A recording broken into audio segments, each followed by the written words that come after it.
भारत के ये कहते हैं सिसकते हुए मंजर, जरा सा भारत के ये कहते हैं सिसकते हुए मंजर, ख्वाजा पिया के ख्वाब की ताबीर नहीं है, और हर धर्म के लोगों का यहाँ हक है बराबर, भारत किसी के बाप की जागीर नहीं है। मिजाजे वक्त का मौसम बदलने लगता है, मिजाजे वक्त का मौसम बदलने लगता है, अंधेरा काट कर सूरज निकलने लगता है। अजीब आप हैं, खामोश होके बैठे हैं, नबी के जिक्र से पत्थर पिघलने लगता है। अजीब आप हैं, खामोश होके बैठे हैं, नबी के जिक्र से पत्थर पिघलने लगता है। और ये आज़म लेकर बैठो कि हदीसे इश्क की रोशन कोई तफसीर लिख देंगे।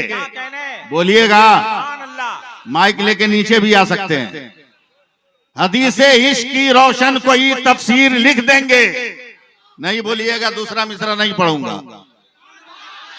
हदीसे इश्क की रोशन कोई तफसीर लिख देंगे, जबीने कुफ्र पर हम नारे तकबीर लिख देंगे, और हमारे जिस्म में हरदम हुसैनी खून रक्सा है, जहां पे करबला देखेंगे हम शब्बीर लिख देंगे, जहां पे करबला देखेंगे हम शब्बीर लिख देंगे।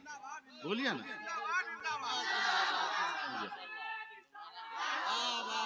चुपचाप बैठोगे हिंदुस्तान में? अबे ये किसी के बाप का है, ये तो मेरे बाप का है, ये मेरे बाप का है। ये अलग बात है कि वो हर चंदन को, वो चंदन को अगरबत्ती समझ के बेच डालेगा, वो चंदन को अगरबत्ती समझकर बेच डालेगा, वो जुगनू को भी मोमबत्ती समझकर बेच डालेगा। हुकूमत हमने दे दी भूल से एक चाय वाले को, हमें भी चाय की पत्ती समझकर बेच डालेगा, हमें भी चाय की पत्ती समझकर बेच डालेगा। नदीम भाई, ये किसी का बाप नहीं, मेरे बाप का घर है। लोग कहते हैं ताजमहल देखने के लिए रुका हुआ है, कुतुब मीनार देखने के लिए रुका हुआ है, लाल किला देखने के लिए रुका। पागल कहीं का। अबे जहां हम दिल लगा लेते हैं ताजमहल बन जाता है, जहां वजू कर लेते हैं कुतुब मीनार बन जाता है, और जहां बैठ जाते हैं वहां लाल किला बन जाता है। हम इसलिए नहीं है, हम इसलिए हैं कि अल्लाह का सबसे पहला नबी अगर कहीं आया, न मक्का न मदीना में, हिंदुस्तान में आया। बोलना होगा, बोलिए, जोर से बोलिए। जिब्रील जमीन पर पहली बार आए तो हिंदुस्तान में आए। पहली बार अगर आजान हुई तो हिंदुस्तान में। अरे बोलो ना भाई। पहली बार ला इलाहा इल्लल्लाह पढ़ा गया तो हिंदुस्तान में। पहली बार नमाज हुई तो हिंदुस्तान में, और पहली वही नाजिल हुई तो हिंदुस्तान में। अब चलो, ये तो मौलवी की बात, मगर देखो हिंदुस्तान कैसे हमारा है। हसन भाई दुआ दे दे, नदीम साहब तवज्जो दे दे। कसम खुदा की, आपके तबस्सुम की किरणों से तो न जाने कितने खिरमने हयात में कुमकुमे जगमगाते होंगे। अगर मेरे फिक्र के शामियाने पर आपके तबस्सुम की किरणों के चंद सितारे गिर जाएं, तो उससे न आपके तबस्सुम की तिजोरी में कोई कमी आ सकती है, अलबत्ता हो सकता है कि लफ्जों के खयाबान में जो तारीकी छाई है आपके तबस्सुम के किरणों से उजाले में बदल जाए। समझे? मैं उर्दू बोल गया हूँ, आप लोग अरबी में सुभान अल्लाह कहिए जल्दी से, जोर से बोलिए सुभान अल्लाह। सुनिए हसन भाई, क्यों हिंदुस्तान इतना प्यारा है हमसे मत पूछो, हम मौलवी हैं। स्कूल वालों से पूछो, कॉलेज वालों से पूछो, यूनिवर्सिटी वालों से पूछो, पूरी दुनिया में सूरज निकलता है। निकलने की पोजीशन क्या है, डूबने की पोजीशन क्या है? तो पूरी दुनिया का साइंसदान कहता है कि पाकिस्तान में अगर 35 डिग्री पे तुलू होता है, 71 डिग्री पे गुरूब होता है। मैं अहले स्टेज की तवज्जो चाहूंगा। अब बांग्लादेश में सूरज अगर 37 डिग्री पे तोलू होता है तो 74 डिग्री पर गुरूब होता है। अफगानिस्तान में सूरज अगर 45 डिग्री पे तोलू होता है तो 88 डिग्री पर गुरूब होता है। मगर दुनिया का साइंटिस्ट कहता है कि हिंदुस्तान में सूरज 66 डिग्री पे तोलू होता है और 92 डिग्री पर गुरूब होता है। तो मैं कहता हूं दुकानें बंद कर, अबे 66 हरफे अल्लाह का अदद है और 92 हरफे मोहम्मद का अदद है। भारत का सूरज सुबह को अल्लाह अल्लाह कहता है और शाम को या रसूल अल्लाह कहता है। नारे तकबीर, नारे रिसालत, तालीमी बेदारी मिशन, इस्लाहे मुआशरा कॉन्फ्रेंस, क्या कहने, जिंदाबाद जिंदाबाद जिंदाबाद जिंदाबाद। क्या अच्छा है, जिंदाबाद जिंदाबाद। पैसा चाहिए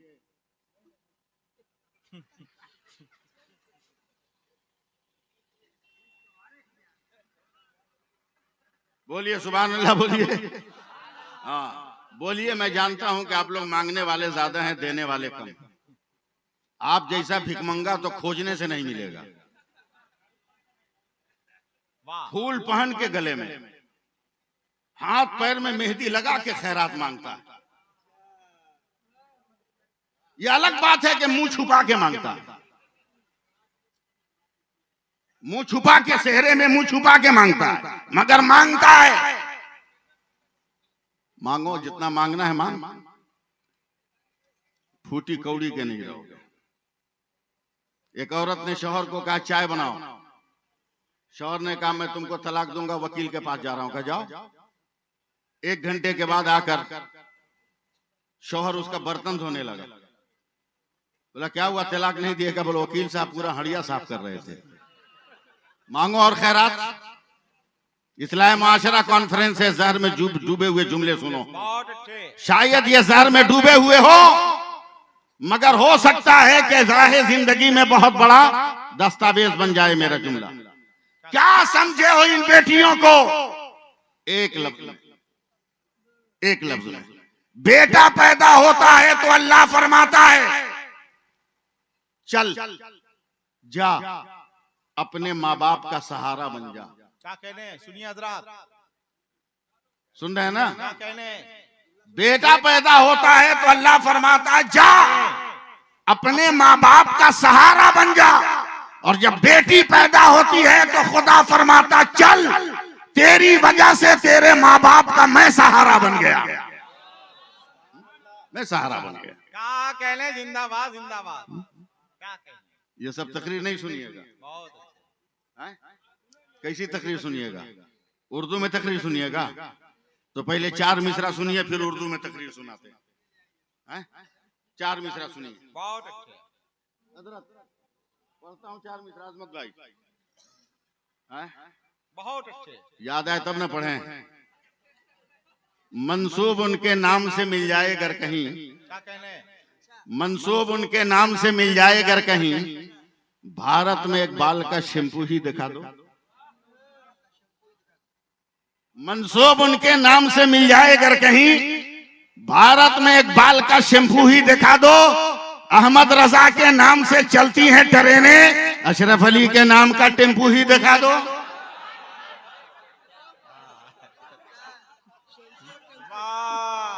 अशरफ अली के नाम का टेम्पू ही दिखा दो। मगर इस आज़म के साथ बैठना है, इस यकीन के साथ बैठना है कि बरेली आने और जाने में देर मत करना, रजा का झंडा उठाने में देर मत करना, और जहां भी दुश्मन ताजुश शरिया मिल जाए तमाचा उसको लगाने में देर मत करना। एकदम कुछ मत बोलिए, एकदम चुपचाप रहिए। मगर कब तक चुप रहिएगा? सुनिए सुनिए हसन भाई, जरा मुस्कुरा दीजिएगा। देखिए ये जो पहने ये भी टोपी है, ये जो पहने ये भी टोपी है, ये पहने ये भी टोपी है, मैं जो पहना हूं ये भी टोपी है, ये शब्बीर पहने ये भी टोपी है, वो चश्मा वाले चचा पहने वो भी टोपी है। मगर नाम सबका टोपी है, हकीकत सबकी टोपी है। मगर वो रामपुरी के ये जो है नदीमी नहीं नदीदी, नदीदी टोपी, ये गोल टोपी, ये अफगानी टोपी, वो रामपुरी टोपी, वो दोपलिया टोपी, सब टोपी है, नाम अलग अलग है। अगर उर्दू ही सुनना है तो एकदम अरबी बोलने के लिए तैयार रहिएगा। हसन भाई, पानी पानी पानी पानी पानी पानी, यही पानी आसमान से जमीन पर गिरे बारिश कहते हैं, यही पानी जमीन से आसमान पर जाए भाप कहते हैं, यही पानी आसमान से जम के गिरे ओला कहते हैं, यही पानी जमीन पे गिर के जम जाए बर्फ का टुकड़ा कहते हैं, यही पानी गिर कर इकट्ठा हो जाए तालाब और पोखर कहते हैं, यही पानी गिर के बह जाए नहर और दरिया कहते हैं। अगर गिलास से निकले गिलास का पानी, फ्रिज से निकले फ्रिज का पानी, बोतल से निकले बोतल का पानी, लोटा से निकले लोटा का पानी, घड़े से निकले घड़े का पानी, हुक्का से निकले हुक्का का पानी, यही पानी जिस्म से निकले पसीना होता है, यही पानी आंख से निकले आंसू होता है, यही पानी फल से टपके अर्क होता है, यही पानी फूल की पत्ती से टपके शबनम का कतरा होता है, और यही पानी इस्माइल के कदम से निकले तो आबे जमजम होता है, और मुस्तफा की उंगली से निकले तो आबे रहमत होता है। नारे तकबीर, नारे रिसालत। अब अकीदत का एक जुमला बोल देने दीजिए, नाम अलग अलग है, हकीकत एक है, उसी तरह मुझे अकीदे का जुमला बोलने दीजिए। इल्म जब अहमद रजा हुआ आला हजरत हो गया, इल्म जब हामिद रजा हुआ हुज्जतुल इस्लाम हो गया, इल्म जब मुस्तफा रजा हुआ मुफ्ती आजम हो गया, इल्म जब अब्दुल अजीज हुआ हाफिज मिल्लत हो गया, इल्म जब सैयद अहमद हुआ मुहद्दिस आजम हो गया, इल्म जब हबीबुर रहमान हुआ मुजाहिद मिल्लत हो गया, इल्म जब अली हुआ सरकारे सुरकाई हो गया, और इल्म जब अख्तर रजा बना जमाने में ताजु शरिया बन गया। क्या कहने, जिंदाबाद वाह, क्या कहने, जिंदाबाद।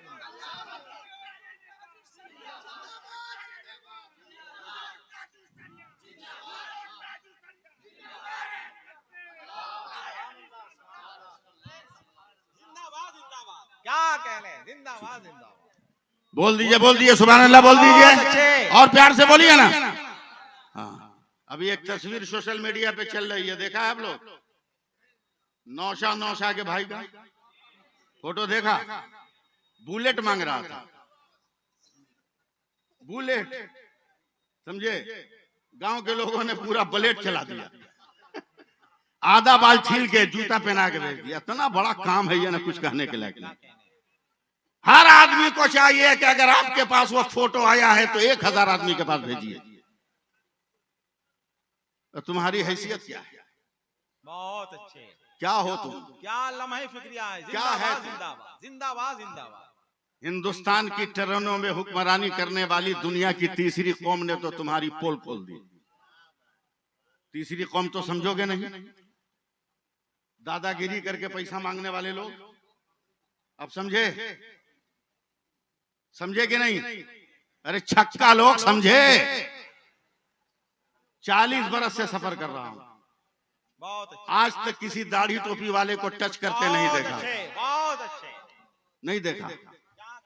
एक दिन मैं सफर कर रहा हूं और मेरे बगल से छक्कों का गोल गुजरा, सबसे दादागिरी करके ले लिया नदीम साहब, मुझसे नहीं मांगा। नहीं मांगता, सही बात, नहीं मांगा, नहीं मांगता। पता नहीं किस रंग में मैं तकाया, इधर आओ। आने से पहले सर पे उन सब ने दुपट्टा रखा। अब बोलिए चाहे मत बोलिए, अदब से आके हाथ बात के, हाँ बाबा, बोले हम तुमको भिखारी लगते हैं कि हमसे नहीं मांगे हो? हम फकीर हैं? बोला नहीं बाबा, आप लोग तो बहुत बड़े आदमी का, फिर मांगे क्यों नहीं? का डर लगता है। बोले क्यों? बोला आप लोग देखने में मर्द लगते हैं ना। औकात बता दिया तुम्हारी। अगर ना समझ में आए तो अपने घर की औरतों से पूछो, जिनको ये मसला मालूम है कि हर गैर मर्द से पर्दा करना फर्ज है। उन औरतों को मालूम है कि हर गैर मर्द से पर्दा करना फर्ज है। आप 1000 बाजार में रहते हो, एक पर्दे में नहीं रहती, नकाब उल्टा हुआ रहता है। लेकिन जैसे ही एक मस्जिद का इमाम गया, फट से एकदम पर्दा गिर गया। क्या बात है? तो मर्द आ रहा। क्या कहने, क्या काम हो रहा है? जिंदाबाद जिंदाबाद जिंदाबाद जिंदाबाद। तुम्हारी घर की औरतों ने तेरा पोल खोल दिया और अभी तक तुम पर्दा समझे नहीं, दुपट्टा समझे नहीं। धड़ से बोलना एकदम।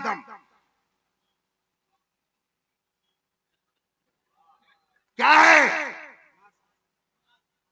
जोर से बोलो। मास्क है।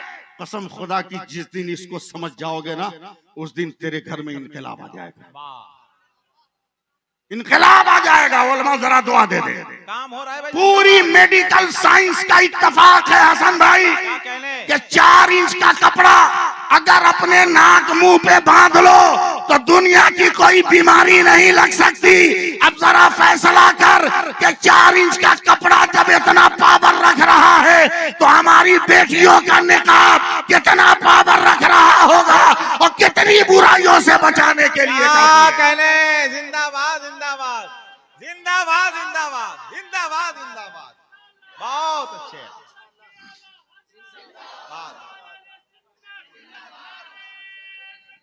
अल्लाह अकबर। सोच रहे हो गजा में मुसलमान शहीद हो रहा है, वाह वाह वाह। सोच रहे हो फलस्तीन उजड़ रहा है। ये हमारा कसूर है जो हमें ये सजा मिल रही है। तवज्जो है? अरे भैया कुछ तो बोलो। मैं बूढ़ा आदमी हूं, नहीं सपोर्ट दोगे नहीं चल पाऊंगा, समझे? सपोर्ट दो। मेरे करीब नवाज हैं, बहुत मुस्कुराते कहते अम्मी जान बहुत खुश हूं। का क्या हुआ बेटा? बोला आज 1000 काफिरों को मैंने कलमा पढ़ाकर मुसलमान बना दिया। बहुत अच्छे। बोल दीजिए, बोल दीजिए। सुभान अल्लाह। मेरे गरीब नवाज की अम्मी जान मुस्कुराती है। का बेटा इसमें तुम काहे खुश हो? बोला क्या मतलब? बहुत अच्छा। क्या मतलब? कहा 1000 काफिरों को कलमा पढ़ा दिया तो तुम क्यों खुश हो रहे हो? ये तेरा कमाल थोड़ी है, ये कमाल मेरा है। अच्छा। फलस्तीन पे आंसू बहाने वालों, सैफुल्लाह अलीमी का जहर में डूबा हुआ जुमला सुना। फरमाती है ये तेरा कमाल नहीं मेरा। मेरे गरीब नवाज कांपने लगे। कहा माँ तबलीग मैंने किया, सफर मैंने किया, कुरान मैंने पढ़ाया, कलमा मैंने पढ़ाया, कुफ्र के अंधेरों से निकालकर इस्लाम के उजाले में मैंने उनके कदम को जमाया। कमाल आपका कैसे है? सुन लो मुसलमानों, मेरे गरीब नवाज की मादर मेहरबान की आंखों में आंसू आ गए। फरमाती है बेटा जब तू बच्चा था ना, दूध पीने के लिए रोता था तो मैं तुमको दूध नहीं पिलाती, पहले वजू करती थी। मैं जानता हूं आप नहीं बोलिएगा। पहले मैं वजू करती थी, फिर तुमको अपने कलेजे से लगाकर दूध पिलाती थी। तू जितनी देर दूध पीता था मैं अपने नबी पे दरूदे पाक पढ़ती थी, और जब तू दूध पी के मुंह हटा लेता तब मैं दुआ के लिए हाथ उठाती है। मेरे अल्लाह, मेरे मोइनुद्दीन ने जितने कतरे मेरे दूध के पिए हैं, हर कतरे के बदले उसके दर्जात को बुलंद फरमा। अल्लाह अकबर। काश अगर आज हर में औरत का, हर माँ का मिजाज ये हो जाए। बताओ मिनटों में इनकलाब पैदा हो सकता है कि नहीं? लेकिन हमारा हाल तो ये, उसका दुश्मन वो, उसका दुश्मन वो, उसका दुश्मन वो, अंसारी है, वो पठान है, वो शेख है, वो दुनिया है, वो कुजड़ा है, वो कबाड़ी है। खानों में बटे हुए हैं हम। याद रखो जंगल का एक शेर बूढ़ा हो गया तो तमाम नौजवान शेरों ने उसका बाइकाट कर दिया। मेहनत करूंगा मैं, खाएगा बूढ़ा, कमाऊंगा मैं, जुगाड़ लगाऊंगा मैं, खाएगा बूढ़ा। बूढ़े का बाइकाट कर दिया। बूढ़ा कब तक रहता उपास भूखे? 2-4 दिन के बाद निकल गए अकेले जंगल से बाहर। गांव के कुत्तों ने देखा का यही है जो मेरे बाप दादा को खाया है। सारे कुत्तों ने उस बूढ़े शेर को घेर लिया।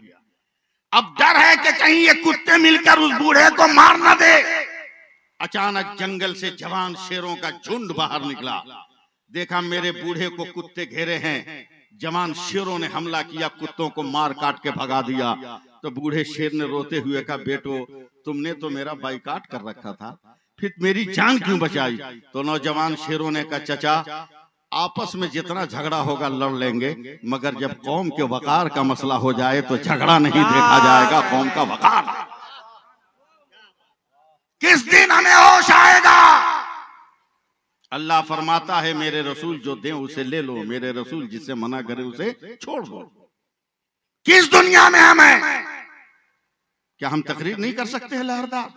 बहुत अच्छे, जोरदार तकरीर नहीं कर सकते? दिल की आवाज है, क्या कहने। लेकिन मैं दिल की आवाज आप तक पहुंचा रहा हूं। बहुत अच्छे, मैं तकरीर कर सकता हूं जोरदार, बहुत अच्छे। आपसे नारा लगवा सकता हूं, उलमा के चेहरों पर भी तबस्सुम का सैलाब में ला सकता हूं, इन खुश्क धारों में भी मैं रवानी पैदा कर सकता हूं। अल्लाह ने ये हुनर दिया है। अगर देखना हो तो 2 मिनट देख लो। कायनात अर्ज़ी व सवाबी में परवरदिगार आलम ने न जाने कितने मखलूकात को पैदा किया, मगर उलमाए मुहक्किकीन कहते हैं कि कमो बेश 18,000 मखलूकात को रब्बे कायनात ने वजूद और जिंदगी अता फरमाया है। हर मखलूक की पैदाइश के बाद रब्बे कायनात अब हर वजूद को एक हुक्म भी देता रहा है। अब मैं कुछ बोलूंगा नहीं, बोलना आपका काम है और सहारा देना अहले स्टेज का काम है। परवरदिगार आलम ने आसमान को पैदा किया, कहा बुलंद होके बता तू कौन है। अल्लाह ने सूरज को पैदा किया, कहा चमक के बता तू कौन है। हसन भाई अल्लाह ने चांद को पैदा किया, कहा चांदनी बिखेर के बता तू कौन है। अल्लाह ने तारों को पैदा किया, कहा झिलमिला के बता तू कौन है। अल्लाह ने कहकशां को पैदा किया, पर तबे कदमे मुस्तफा की झलक दिखा के बता तू कौन है।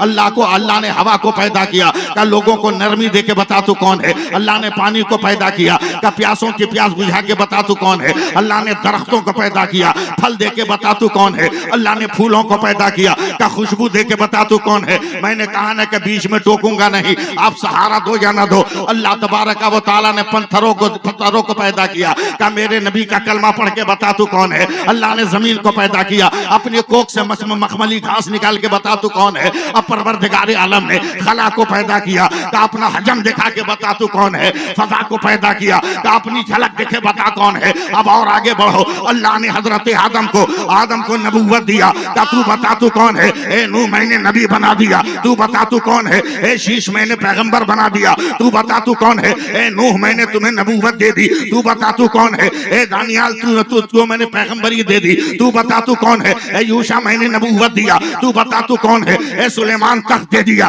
तू बता तू कौन है। ए साले मैंने उठनी दे दी, तू बता तू कौन है। ए शुएब तुझे दानाई दे दी, तू बता तू कौन है। ए लूत तुम्हें हिकमत दे दी, तू बता तू कौन है। ए यूसुफ हुस्न तमकनत दे दिया, तू बता तू कौन है। ए याकूब गिरियोसारी दिया, तू बता तू कौन है। ए दाऊद लहन दिया, तू बता तू कौन है। ए इब्राहिम खुल्लत दिया, तू बता तू कौन है। ए इस्माइल इसार दिया, तू बता तू कौन है। ए जकरिया शहादत दिया, तू बता तू कौन है। ए यहिया शहादत दिया, तू बता तू कौन है। ए मूसा जलाल दिया, तू बता तू कौन है। ए ईसा जमाल दिया, तू बता तू कौन है। अल्लामा हसन साहब अब तक यही होता आया। आदम तू बता तू कौन, नूह तू बता तू कौन, शीश तू बता तू कौन, जकरिया तू बता तू कौन, साले तू बता तू कौन, शुएब तू बता तू कौन, यूसुफ तू बता तू कौन, याकूब तू बता तू कौन, दानियाल तू बता तू कौन, जकरिया तू बता तू कौन, यहिया तू बता तू कौन, यहिया तू बता तू कौन, इब्राहिम तू बता तू कौन, इस्माइल तू बता तू कौन, मूसा तू बता तू कौन, ईसा तू बता तू कौन। मगर 12 रबीउल अव्वल को जब मेरे मुस्तफा है, खुदा ने कहा मुस्तफा खामोश रहना, खुदा बताएगा मुस्तफा कौन है और मुस्तफा बताएगा खुदा।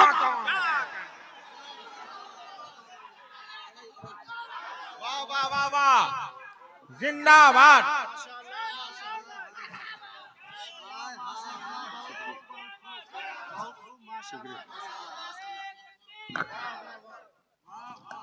जरा सा हाथ उठा के या रसूल अल्लाह कह दो ना। जरा सब लोग उठा लो ना 2 मिनट के लिए उठा लो ना। या रसूल अल्लाह कह दो, जरा हाथ हिला के कह दो या रसूल अल्लाह। परचम इस्लाम बना के कह दो या रसूल अल्लाह। अबे क्या नहीं है मेरे नबी के पास, कौन सी जलवागरी नहीं है मेरे नबी। बताओ पत्थरों को जबान किसने दिया, बताओ हवा को सलीका किसने दिया, पेड़ों को फलाशा किसने बनाया, पत्थरों को कलमा गो किसने बनाया, जानवरों को फसी अरबी में बोलने का मिजाज किसने दिया। एक पैगंबर है। लॉर्ड बर्नार्ड शॉ से ईसाइयों ने सवाल किया। भैया सुन रहे हो आप लोग? ओ भैया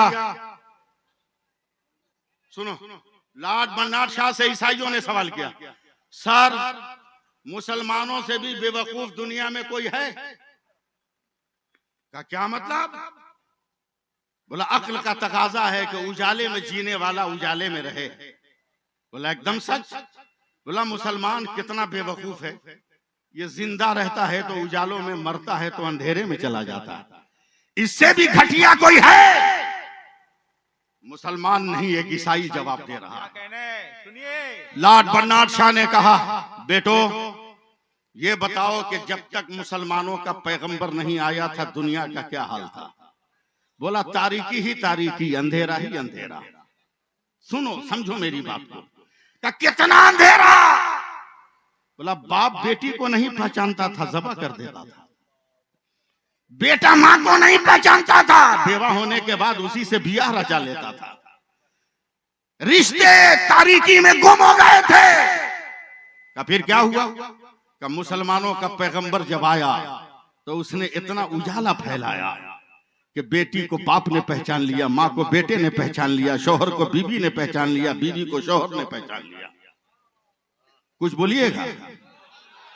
आपका भी इलाज है हमारे पास, मगर पहले अपना इलाज कर ले। बोला एकदम उजाला। बोला कहां तक फैलाया मुसलमानों के नबी ने? सुनिए बात सुनिए। कहा सर दुनिया का एक कोना का एक जर्रा भी बाकी नहीं है जहां नूरे मोहम्मदी की जलवागरी ना हो। ये मुसलमान नहीं ईसाई कह रहा है। लाट पन्नाट शाह गुस्से में पसीना पसीना। का ये बताओ वो नबी जमीन पर कितने दिनों तक रहा? सर सिर्फ 63 साल। का कोई कोना अंधेरा है? बोला नहीं। अब लाट पन्नाट शाह ने चीख कर कहा जालिमो अक्ल के अंधो तुम हो, मुसलमान तो चालाक कौम है। बोला कैसे? का जिसके पैगंबर ने 63 बरस में जमीन के ऊपर सब रोशन कर दिया, वही हमेशा के लिए अंदर गया है, भीतर भीतर कहां रोशन किया होगा। मगर ये तो हमें यकीन नहीं। हम मांगेंगे नेताओं से जो खुद झूठ बोलते हैं, धोखा देते हैं। हम लीडरों के हाथ फैलाएंगे, लीडर के चमचों के हाथ फैलाएंगे। क्या है? कसम खुदा की अगर एक आलिम की इज्जत भी तुम्हारे पास होती ना तो मैं गारंटी दे देता कि तू जन्नत में जाएगा। एक आलिम की भी इज्जत होती तो। हजरत इमाम मोहम्मद ख्वाब देख रहे हैं कि मेरे मोहल्ले के एक आदमी जन्नत में घूम रहा है। क्या कहने? पहचान गए कि इतना नेक अमल नहीं है कि जन्नत में जाए। जन्नत में देखते देखते इनकी आंख खुल गई। अभी तो ये आदमी मरा भी नहीं है, जिंदा है। फजर की नमाज पढ़ के उसको तलाश कर रहे हैं। बोला मैंने ख्वाब देखा है कि तू जन्नत में है, कौन सा अमल किया? तो वो आदमी रोने लगा। बोला हुजूर कोई अमल नहीं किया। बोला जोर दे ज़हन पर। एक हफ्ता पहले नमाज के लिए दरियाए दजला के किनारे में वजू कर रहा था। मेरे दाहिने से बाएं बाएं जा रहा था पानी। मैं वजू कर रहा था, मेरे बाएं जानिब एक आलिम दीन आके बैठ गए तो मैं डर गया। मेरे नबी ने फरमाया कि गुनहगार जब वजू करता है तो गुनाह के काले काले धब्बे उसके धोवन के साथ टपकते हैं, और नेकोकार जब वजू करता है तो नूर के कतरे टपकते हैं। मैं डर गया कि मुझ गुनहगार का धोवन उस आलिम को लगेगा। मैं चुपके से उठा और उस आलिम के बाएं जाकर बैठ गया कि मेरा धोवन उसको न लगे, उसका धोवन मुझको लगे। यही तो नेकी की है। इमाम मोहम्मद पकड़ के उसे चूमने लगे। कहा बेटा नाम बता दे, वो आलिम कौन है जिसकी तूने इज्जत की है? आलिम की इज्जत ने तुम्हें जन्नती बना दिया। तो उस आदमी ने अब इमाम मोहम्मद को पकड़ लिया और कहता हुजूर वो कोई और नहीं, आप ही थे जिनकी इज्जत मैंने किया था। घूम रहे हो जन्नत कहां मिलेगी, भाग रहे हो जन्नत कहां मिलेगी। आज भी अपने खुदा पर यकीन कर लो, जन्नत से तुम दूर नहीं हो।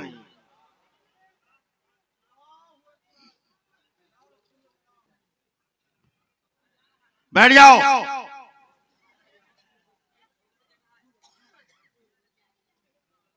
जोर से कहो सुभान अल्लाह। 5 आदमी से हम बोले हैं, जोर से बोलिए सुभान अल्लाह। हम अपने बाल बच्चा को जमा कर देना तो आपसे तेज आवाज में बोलेगा सुभान अल्लाह। मौलवी का बच्चा है वो।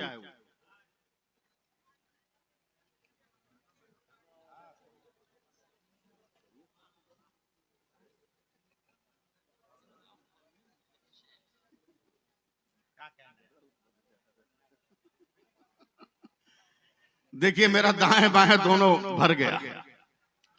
अब वक्त को इस्तेमाल करना ये बेवकूफी की का संग बुनियाद रखने के बराबर है। और मैं नहीं चाहता कि 10 बरस के बाद कोई कहे कि हिमाकत की संग बुनियाद यही रखे थे।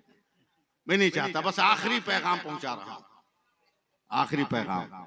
सुभान अल्लाह कह के सुन लो। उसके बाद नदीम साहब हैं, अल्लामा गुलाम जिलानी अजहरी है, हजरत है, शहजादे शेर नेपाल है, इनको सुनिएगा आप। बस 6 मिनट लगे, मेरी बात सुन लो सिर्फ। आज भी अपने आप को जिंदा करें, अब भी वक्त है।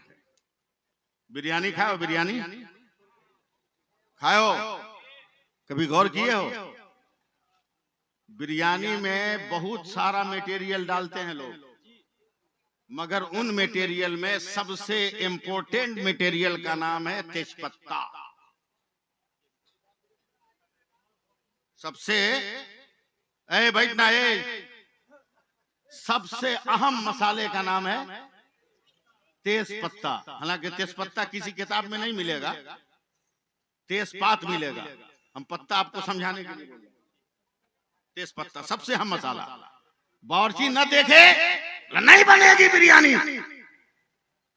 लेकिन उस तेजपत्ता की हैसियत क्या है, अगर मेरी बात समझ सको आप तब। क्या हैसियत है? बावर्ची डाल के बिरयानी बना लिया, और जब बिरयानी चलने लगी दस्तरखान पर तो लोगों ने तेजपत्ता चाट के साइड कर दिया, साइड कर दिया। भारत के नेताओं ने भी तुम्हें तेजपत्ता समझा है। जब जरूरत पड़ती है तुम्हें शामिल करके अपना खाना बना लेते हैं, और जब खाने की बात आती है तो चाट कर तुम्हें किनारे कर देते हैं। अगर जीना है तो तेजपत्ता बनकर मत जियो, नमक बन जाओ। अगर सत्तू भी खाएगा तो बगैर तेरे वजूद के निगल नहीं पाएगा। और ये कब होगा? जब मुत्तहिद होके रहोगे, जब मुत्तहिद होके रहोगे, समझे? मुत्तहिद होके रहोगे और भिखारी नहीं बनोगे, भिखारी नहीं बनोगे, गरीब बेटियों के बाप से नहीं मांगोगे। मैं बहुत बड़ा तावीज लिखने वाला भी हूं। मैं क्या कहने लोग जानते हैं, जब मैं कहीं प्रोग्राम में नहीं होता, असर से लेकर 11 बजे रात तक दोनों हाथ से चलता रहता है, और 2-4 लड़के तावीज मोड़ते रहते हैं, लेकिन पैसा नहीं लेता हूं। इसलिए मैं अपने आप को मुआवजे से नहीं लिखता हूँ। पैसा नहीं लेता हूँ, समझे? पैसा नहीं लेता हूँ। एक मेरे मोहल्ले का नौजवान आया, कहा हुजूर एक तावीज दीजिए। मैंने कहा हुआ 3 महीना हो गया चैन से सो नहीं पा रहे हैं, रात को चिक चिक उठ जा रहे हैं। उसको देखा, 3 महीना देखा। हमने कहा बेजा किसी भी पीर साहब से तावीज लिखा ले, तुमको नींद नहीं आने वाली। बोला काहे? हमने काहे को मुंह खुलवा रहा है बेजा, भाग नहीं आती। बोला नहीं बोलना होगा। हमने कहा नेचर के खिलाफ सो रहा है तो नींद आए कैसे? बोला नहीं समझे हम। बोला शादी की पहली रात तक तो तू बोरा बिछा के बचपन से सोया है, अब गरीब बेटी के बाप।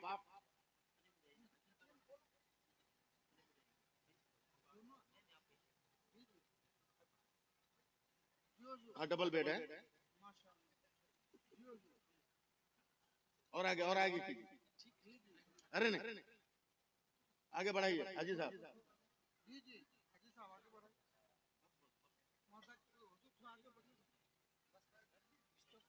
नहीं ठीक, वो इतना फिर लेते। चलिए सुभान अल्लाह कहिए। हमने कहा शादी की पहली रात तक तो तू बोरा बिछा के सोया है, अब गरीब बेटी के बाप ने तुमको पलंग मोटा गद्दा दे दिया तो नेचर के खिलाफ नींद कैसे आएगी? अगर शादी के बाद भी चैन से सोना है तो साल भर पहले अपनी कमाई से पलंग व गद्दा खरीद, देख तुमको नींद आती है कि नहीं आती। बस आखिरी बात अर्ज कर रहा हूं, अगर आप तक पहुंच गया मैं तब। मेरे नबी इरशाद फरमाते हैं कि मैदान क़यामत में एक बंदे का अमल वजन होगा। सुनते भी रहिए, देखते भी रहिए, बड़े खूबसूरत लोग बैठे हैं, लेकिन इन खूबसूरत लोगों में मैं ही नजर आ रहा हूं, समझे? इसलिए कि चांद के दरमियान, समझे, काला धब्बा सबको नजर आ जाता है, समझे? इसलिए इल्म के इन चांदों के बीच में मैं जो काला धब्बा हूं, मैं सबको नजर आ जाऊंगा। वैसे इस वक्त भी मैं बहुत खूबसूरत हूं, बहुत क्या, सबसे ज्यादा खूबसूरत हूं, इसमें कोई शक है ये नहीं है। बहुत अच्छे। इसलिए कि मेरा अपना अकीदा है अल्लामा ज़हरी साहब कि 5 वक्त की अजान देकर जब बिलाल खूबसूरत लग सकते हैं तो नबी का जिक्र करके मैं क्यों नहीं खूबसूरत लगूंगा। अगर कहिए तो मैं आखिरी पैगाम पहुंचाऊं वरना चला जाऊं इन्ना लिल्लाह पढ़ के। आखिरी पैगाम पहुंचा दूं ना 5 मिनट में।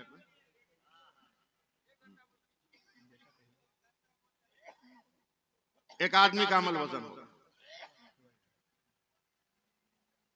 99 नेकी 1 गुनाह, बंदा भी खुश फरिश्ते भी खुश। फरिश्ते कहेंगे मौला तेरे बंदे के पास 99 नेकियां, अल्लाह फरमाएगा इसे जहन्नम में डाल दो। इतनी बड़ी उम्र दी और 100 नेकी नहीं किया, डाल दो जहन्नम में। फरिश्ते पकड़ेंगे तो वो कहेगा रुक, खुदा मेरा है मैं खुदा का हूं, मेरा खुदा अरहमुर राहिमीन है। सुभान अल्लाह। देखने में लगे रहिए। ऐ मौला मैं बंदा हूं, खताकार हूं, तू अल्लाह है, अता करने वाला है, तू फजल फरमा दे। का फरिश्तों मेरा बंदा मुझसे रहम की खैरात मांग रहा है, इसे ले जाओ क़यामत के मैदान में छोड़ दो। कहो मेरे सारे बंदे मैदान क़यामत में हैं, किसी एक से एक नेकी लेकर 100 कर ले, मैं जन्नत दे दूंगा। अब मैं कुछ बोलूंगा नहीं आपको। पहली नजर माँ पे अम्मा, एक नेकी। माँ ने तड़प कर कहा बेटा जब तक मेरे इख्तियार में था कलेजे के लहू को दूध की शक्ल देकर तेरी रगे हयात को कुव्वतें अता करती रही, मगर वो मत मांग जो मेरे कशकोले अमल में नहीं। कब्बा एक नेकी का कांटों पे नजर पड़ती थी तो अपना पांव रखता था, तुझे कांधे पर उठाकर मंजिल तय करता था, मगर वो मत मांग जो मेरे नाम अमल में नहीं है। बीवी से कहा बेगम, बोला चल भाग, अपनी खटिया खुद खड़ी है, तेरी मदद कहां से करे। चल रहा है क़यामत के मैदान में। आधा दिन का लफ्ज़ हदीस में मैं उसकी तशरीह कर रहा हूं, जिम्मेदार उलमा बैठे।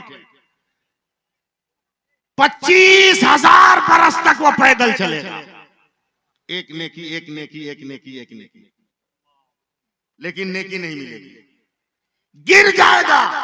फरिश्ते कहेंगे उठ, या तो नेकी मांग या जहन्नम में चल। वो तड़प कर कहेगा फरिश्तों 25,000 बरस पैदल चलकर नेकी मांगा, किसी ने ना दिया, अब मांगने की ताकत नहीं, ले चल जहन्नम में डाल। फरिश्ते उठाकर जैसे जहन्नम के दरवाजे पर ले जाएंगे, मेरे आका सल्लल्लाहु अलैहि वसल्लम फरमाते हैं कि ये देख के चौंक जाता है कि उसके गांव का एक आदमी पहले से जहन्नम के गेट पर। हैरान होकर कहता अरे भाई तू यहाँ कैसे। बोला तुम्हारा रिजल्ट देखकर मुझको अपना रिजल्ट समझ में आ गया। बोला क्या मतलब। क्या तेरे पास 99 नेकी है तो ये तेरा ये हाल है, मेरे पास तो 99 गुनाह है। हम एकदम ओरिजिनल जगह पे खड़े हैं, गेट खुलेगा चले जाएंगे, झंझट झमेला में कौन पढ़ने जाए। मगर तू क्यों आया। का 25,000 बरस तक मांगा मगर किसी ने एक नेकी नहीं दी। क्या करोगे, जाओ, इसीलिए तो मैं इधर आ गया। अब ये 99 नेकी वाला जब जहन्नम की तरफ बढ़ेगा तो 99 गुनाह वाला चौंक के खड़ा होगा, कहा रुक जा रुक जा रुक जा, ठहर जा, मैं तो कन्फर्म हूं कि जन्नत में नहीं जाऊंगा, मगर एक चांस बन गया, तू जन्नत में जा सकता है। बोला कैसे। कहा मेरे पास एक नेकी है ना, उसको तू ले ले, कम से कम गांव का तो एक आदमी जन्नत में चला जाएगा। मैं नहीं जानता आप किस दिन बोलिएगा, गांव का तो एक आदमी जन्नत में जाएगा। का देगा, का ले ले, एक नेकी मिलेगी, आएगा रब की बारगाह में, मौला तेरे हुक्म से एक नेकी का इंतजाम हो गया। अल्लाह फरमाएगा फरिश्तों मेरा कौन बंदा है जो क़यामत के मैदान में नेकी बांट रहा। फरिश्ते अर्ज करेंगे मौला तेरा एक बंदा जहन्नम के गेट पर उसने दिया है, कहा उसे भी पकड़ के लाओ। जहन्नम के गेट से वो भी लाया जाएगा। अल्लाह फरमाएगा तुमने दिया, कहा परवरदिगार मैंने दे दिया, रख के भी मेरा रास्ता क्लियर नहीं था। वाह, इसलिए मेरे दिल ने फैसला किया कि मैं जन्नत में जाऊं या ना जाऊं, मेरा एक भाई चला जाए। अभी मैं मत बोलिएगा आप लोग, पता नहीं किस धात के बने हुए आप लोग हैं। भाई तो चला जाएगा, जैसे ही रब की बारगाह में ये लफ्ज पहुंचेगा, अल्लाह फरमाएगा फरिश्तों मेरे हुक्म से दोनों को जन्नत में डाल दो। और फरिश्ते कहेंगे मौला ये फैसला मेरी समझ में नहीं आ रहा, वो मुकम्मल नेकोकार जन्नत समझ में आई, ये मुकम्मल गुनहगार इसको जन्नत कैसे? तो अल्लाह फरमाएगा खामोश रहो और सोचो कि जब बंदा होकर मेरे बंदा पे रहम कर रहा है तो क्या अल्लाह होकर मैं अपने बंदा पे रहम ना करूंगा? इसलिए किसी नेता, किसी मुखिया के पीछे मत घूमो। घूमना है तो उलमा के पीछे घूमो और मस्जिदों को आबाद करो। बहुत अच्छे, नमाज पढ़ो। बहुत अच्छे। बैंक में जाते हो कि नहीं? जल्दी बोलो 1 मिनट में। बगैर आईडी के ट्रेन में, रिजर्वेशन में आईडी लेके जाते हो ना? प्लेन में चढ़ने के लिए हजरत आईडी मस्त है कि नहीं? बगैर आईडी के जाओगे? कितने बड़े हम लोग बकलोल हैं। बैंक में जाना हो तो आईडी पास में, ट्रेन में जाना हो तो आईडी पास में, प्लेन में जाना हो तो आईडी पास में। जन्नत में जाने की तमन्ना है, आईडी है ये नहीं। अबे नमाज जन्नत की आईडी है। अगर नमाज पढ़ोगे और उस पर अज़्मे सजदे शब्बीरी का स्टंप लग जाए तो वही नमाज तेरे लिए आईडी। इसलिए बात खत्म करते हुए, अराकीन जलसा को मुबारकबाद देते हुए मैं आपको ये पैगाम देकर जा रहा हूं, खैरात मत मांगो गरीब बेटियों के बाप से। तारीख शुरू हो रही हो गई है 3, 4, 5, 7 को आपके बिहारी में है, आपके बिहार में तहरीके बेदारी में अपना खाना, अपना किराया, अपना पैसा लगाकर आपको भीख मांगने से बचाना है, आपको खैरात होने से बचाना, मांगने से बचाना।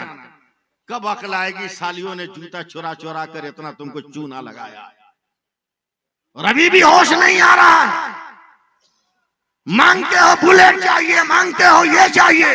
हजरत अगर 1 मिनट की इजाजत दे दे, हजरत 1 मिनट की, 1 मिनट की, बगैर सोना की अंगूठी पहने तो कबील तो कहने को तैयार नहीं है। अब बाप बगल में अगर बैठा है, अब बेटा कबील तो कहने वाला है, तो बाप ऐसे ही से हिलाता है, गला में चैन नहीं है, कहे कबील तो बोल रहा है। पहनोगे सोना? पहनाए हम, पहनाए। 1450 बरस पहले अल्लामा साहब, आप बहुत बड़े रिसर्चर हैं, बहुत अच्छे। इस गुनहगार के जुमले भी आप कबूल करें। मेरे नबी ने 1450 साल पहले कहा कि मर्दों के लिए सोना का जेवर पहनना हराम है, औरतों के लिए मुतलकन जायज। 1400 बरस के बाद German, Japan, France, China, America के साइंसदानों के सामने यह हदीस आई और जर्मन के साइंसदान ने कहा ये मुसलमानों के पैगंबर का फरमान है, और आज तक कोई माई का लाल मुसलमानों के पैगंबर की किसी बात को गलत साबित नहीं कर सका। उसने मर्दों को सोना हराम करार दिया है। रिसर्च करो, सर्च करो क्या बात है। 2.5-3 बरस तक लेबोरेटरी में सोने के मटेरियल को चेक करते रहे, अपने एतबार से टेस्ट करते रहे। 2.5 साल के बाद सारे साइंसदान चीख उठे और पुकारे सलाम है आमना के लाल, बोलना बोलना बोलना भाई, सलाम है फातिमा के बाबा, सलाम है हसनैन के नाना। का क्या हुआ? बोला कितना बड़ा मुदब्बिर और साइंटिस्ट था मुसलमानों का पैगंबर। का क्या हुआ? कहा सोना का जेवर पहनने से वो जेवर जब हिलता है तो उसकी रगड़ से जिस्म में ऐसे जरासीम पैदा होते हैं जो इंसान के लिए मौत के बाइस है। लेकिन पहनने वाले के बदन से अगर महीने में 2-3 दिन खून निकल जाए तो वो जरासीम अस खुद बाहर हो जाता है। अब जरा हम अपने नबी की शान तबलीग पर कुर्बान जाओ। मर्दों को हराम करार दिया, औरतों को जायज करार दिया। महीने में फितरतन उन्हें खून निकल जाता है, मर्दों को नहीं निकलता। कहीं मेरी उम्मत के मर्द को नुकसान न हो जाए, मेरे नबी ने बचाया। अब अंगूठी पहनने वालों, हार पहनाने वालों, कैलेंडर चेक करके बताना कि महीने में कितने दिन तुम्हें खून आ रहा है।